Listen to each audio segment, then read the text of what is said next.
Ciao, welcome back to my channel. Thank you so much for clicking on this recipe video. This is a very exciting video for multiple reasons. One, if you're watching this the day I upload or shortly after, Happy New Year. Happy 2024. I am very excited to create a very zestful year, and I wish you a very, very zestful year. With that being said, because it's the new year, I have created a modern Mediterranean diet guide. It is a guide that's going to hopefully help you a lot with your Mediterranean diet journey, but also your modern Mediterranean lifestyle journey, because this is not a diet. This is really switching up how you've ever thought about a diet before. This diet is really just about a really healthy lifestyle. There is so much research backed behind the Mediterranean diet for longevity, for disease, cancers, for sleep. I talk about a lot of kitchen staples, so what you want in your fridge, in your pantry, what you always want on hand. I talk about even some kitchen tools, grocery guides, so how to go to the grocery store, what to look for. It can be really overwhelming to have to decipher labels. One of the most utterly important things to the Mediterranean diet and the Mediterranean lifestyle is seasonalness, especially eating seasonally. So I talk a lot about eating seasonal. There's a printable version as well, and is in formats that hopefully will help you remember and kind of build gradually some new habits. Simplicity is key to the Mediterranean diet and the Mediterranean lifestyle. So you want to start small. You don't want to overwhelm yourself. You don't want to start everything at once.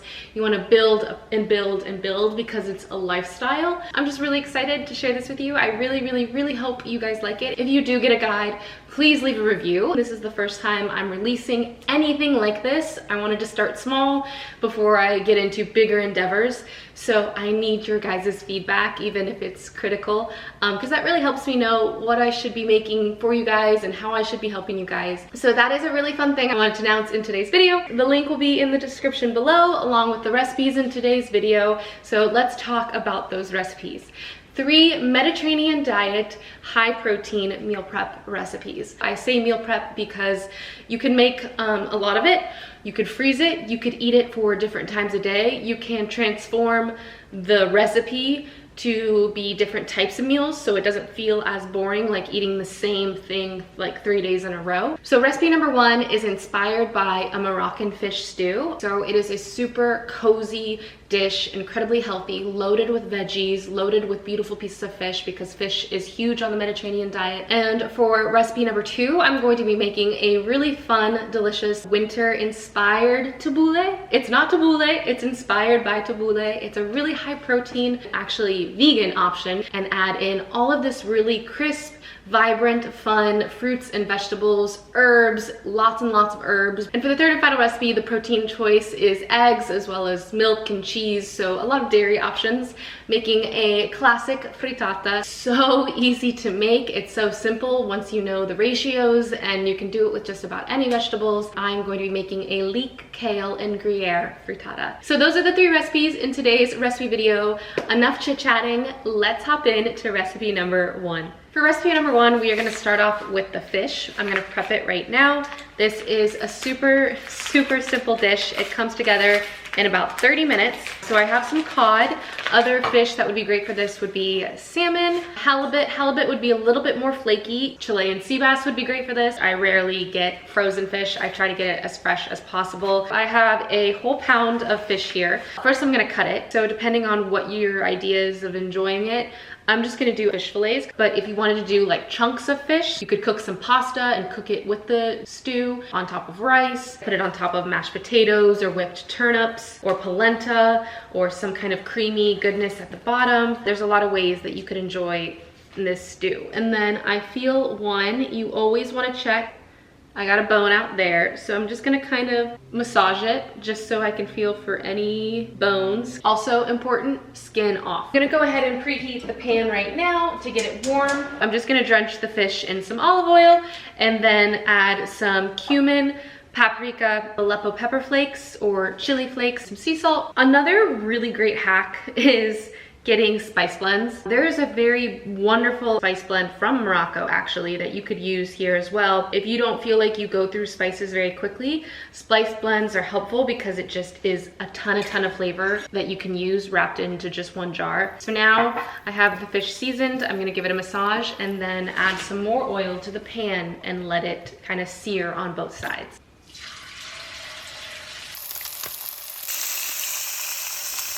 I have the fish here completely seared on both sides, still a little bit undercooked because we're gonna finish it off in the stew itself. It's gonna cook with all of the veggies we're gonna put in there. And this method of cooking is really hard to overcook it. It's kind of just warm and simmering, absorbing flavors. When you pull the fish from the pan, you add more olive oil, more paprika, more cumin, and toast those spices. Dried spices are so flavorful, but sometimes they need a little bit more like life to them. So heating the spices first up and warming them in that olive oil is gonna give them some more flavor and just kind of bring them alive a little bit. And then I added in all the vegetables, a pint of tiny flavor bombs. It's rare I buy a jar of tomato sauce. I love to just make my own with those tiny tomatoes and kind of just let them burst and give off their juices. Onion goes in, as well as thinly sliced bell peppers. You don't want anything really big conflicting with the fish, so I wanted to keep everything small cut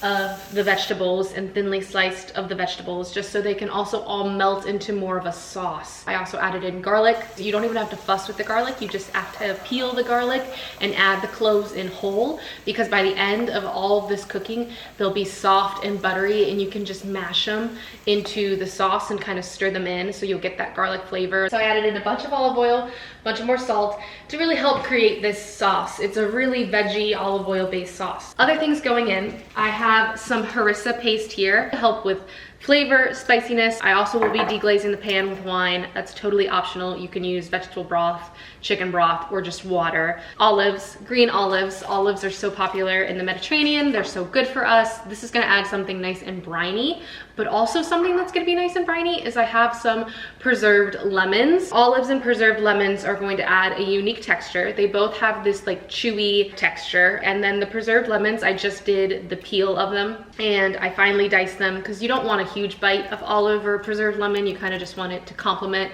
every few bites. Preserved lemons, totally optional. I do recommend like some kind of zing in this dish. So if you don't want to do preserved lemons, you can just thinly slice lemons, take out the seeds and kind of add it in there to help like simmer and cook, and then you can either just take out the lemons or even eat the lemons if you wanted to. So it's really like 30-35 minute dish because you need 5 minutes to sear the fish, about 15-20 minutes for everyone to just simmer away in the pan, and then another maybe 5 or 10 minutes to really get the fish warmed up again and kind of infused and cooked all the way through with all the flavor. I have the incredible Moroccan-inspired baked fish here. It is so flaky. The fish is cooked to perfection. I don't even want to talk about it. I just want to eat it.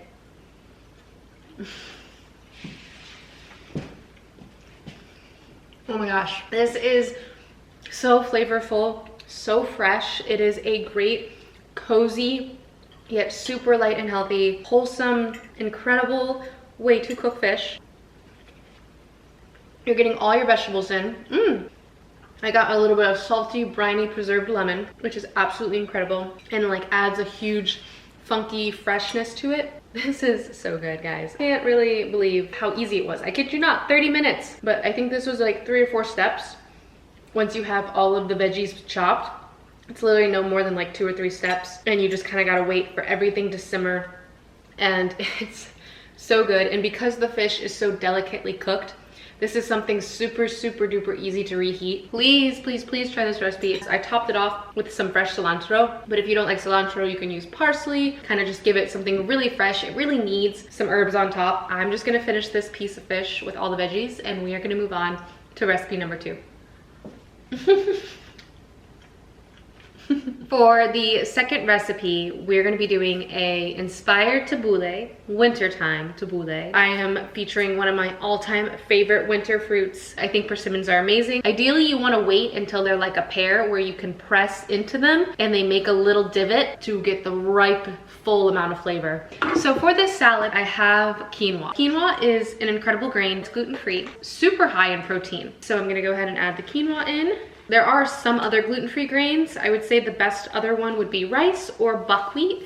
It's kind of like stays as like a singular grain, and unfortunately like amaranth and sorghum and like the other types of grains that are gluten-free don't have this like flaky little consistency. And then I'm gonna add in the walnuts. I like to use toasted walnuts because if you're gonna include something, you want it to be the peak flavor. I definitely wanted to make sure They're toasted. Next is pickled red onions. I love a good quick pickle red onion. So simple, it's just vinegar and honey, salt. You can even do like some chili flakes, Aleppo pepper flakes, and it just adds that oniony flavor, which you could use green onions if you wanted to. Chives also pack that oniony flavor. I just wanted a pop of color because you don't see a lot of color in the winters, so it's my mission to include as much color as possible. And also that pickliness. You want as much layers of flavor as possible. It seems way more complicated than it is. The quinoa you could have used vegetable broth to cook the quinoa, and then that's adding a huge layer of flavor. You could toast the nuts, bring out the flavor. Instead of just chopping up some onions, pickle them to add a huge amount of flavor. And they also are kind of easier to digest when they're pickled. It's good for your gut health. And some things you can't do that. I just got cucumbers here, and cucumbers, there ain't nothing I'm gonna do to them but chop them up. So I'm just gonna add some cucumbers. Cucumbers are refreshing, crunchy. I think this is a really fun, different type of texture where it's all like chopped. It can lend itself to more things than just being a salad. But I chopped the persimmons about the same size as the cucumbers. So those are going in. So I'm also going in with some beautiful pomegranate Ariels. I love these in the winter time. They're like little jewels that you can add to literally everything, and talk about the antioxidants that are in pomegranates. Next, I have an entire head of parsley chopped. A lot of parsley. Like, this is the greenery going into the salad. Herbs, so good for us. The more herbs, the better. Herbs are so important to the Mediterranean diet. It's rare that I make a recipe without, of course, citrus, because I am the zestful queen, but of course as well is herbs. And last but not least is some mint. So I'm gonna go ahead and tear the mint in here. Mint is kind of like basil. It's pretty delicate. It definitely will brown pretty quickly as soon as it like tears. So I just wanted to do it last minute here. So I'm probably gonna do about 10 or 15 sprigs, because I really love a burst of flavor. So, and by sprigs, I'm sorry, I mean leaves. Another beautiful thing about this salad is just the savory sweetness. 2, 3, even 4 days in the fridge, the flavors keep on developing and becoming delicious. And there's nothing in here. Maybe the herbs might get slightly browned. That doesn't mean that they still aren't delicious and have that flavor, but the herbs might lose their color. Otherwise, everything else just absorbs so much of that flavor. For the salad dressing, I have a gorgeous blend of course, extra virgin olive oil. I really didn't want to put it in because I know it's kind of a more rare ingredient, but I just couldn't resist. I did a little dash of pomegranate molasses, tons of orange zest.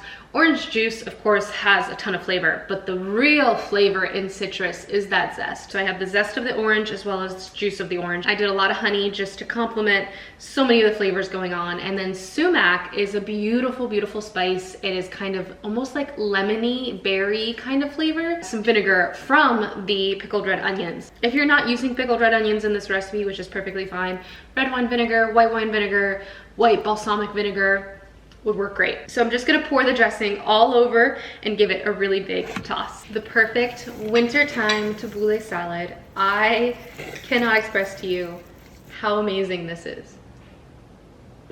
This is the most refreshing, vibrant winter salad. All the herbs, all of the orange, that kick of the beautiful sumac with the crunchy walnuts, the crunchy cucumbers, and then you have that hearty quinoa and the sweet, juicy, chewy persimmons. And a burst of pomegranate. I think this is my favorite dish I've ever made for the winter time. The ways that you could also just use this as a side dish or kind of pair it with so many other dishes. I need a few more bites. I need to check my teeth for any parsley or mint, and then we will move on to recipe number 3. So much bursting flavor in every bite.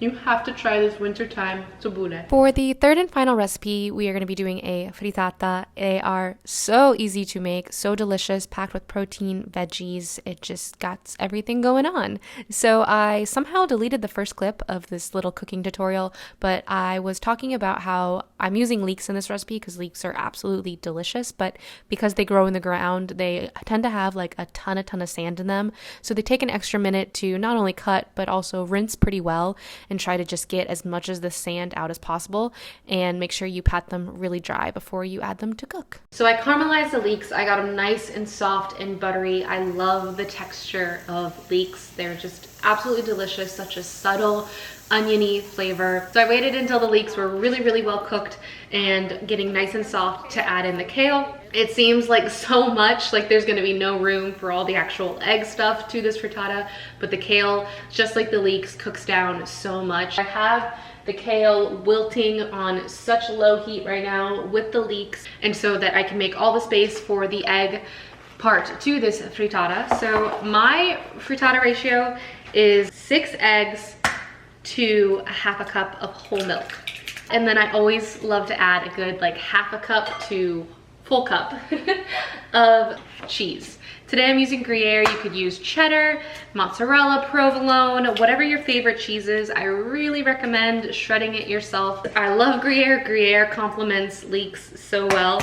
And then I'm gonna add in some thyme. I feel like this definitely needs an herb. You could do rosemary, you could do oregano, whatever your favorite herb is. Lastly, just lots of salt and pepper.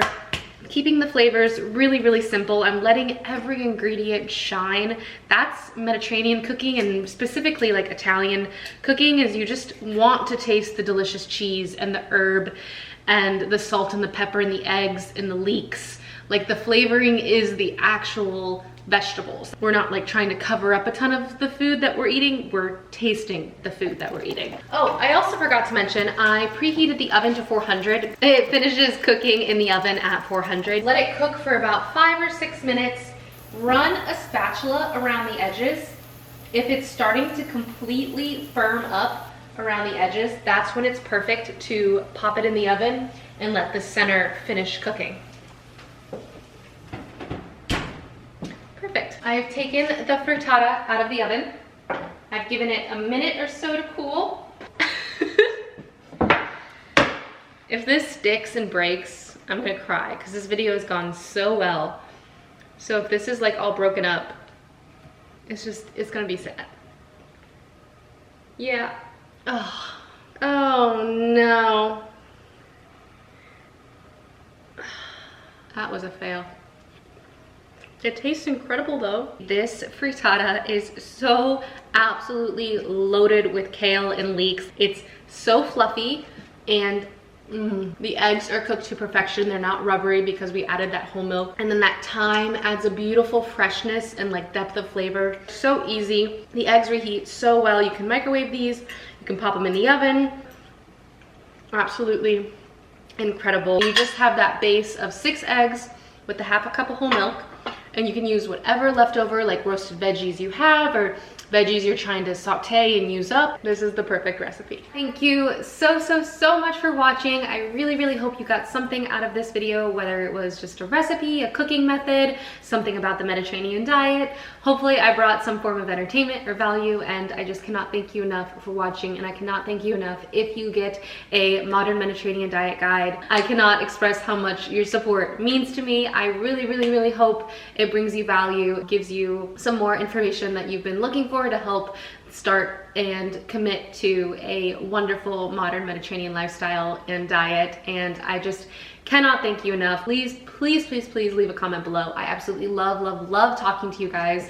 It makes my day to get to hear from you. I love my little zestful community, and so if you have any feedback, questions about the modern Mediterranean diet, the Mediterranean lifestyle, if there's something you really enjoyed about this video, I would love to know, because it really helps me make videos better for you guys, because I am here to serve you guys. You are amazing. You can do absolutely anything you put your mind to, so I just really hope you have a zestful 2024. I have faith in you, and I think you're doing better than you ever give yourself credit for. So I hope you know that. You are doing incredible. And until next time, I hope you create a very zestful day. Ciao.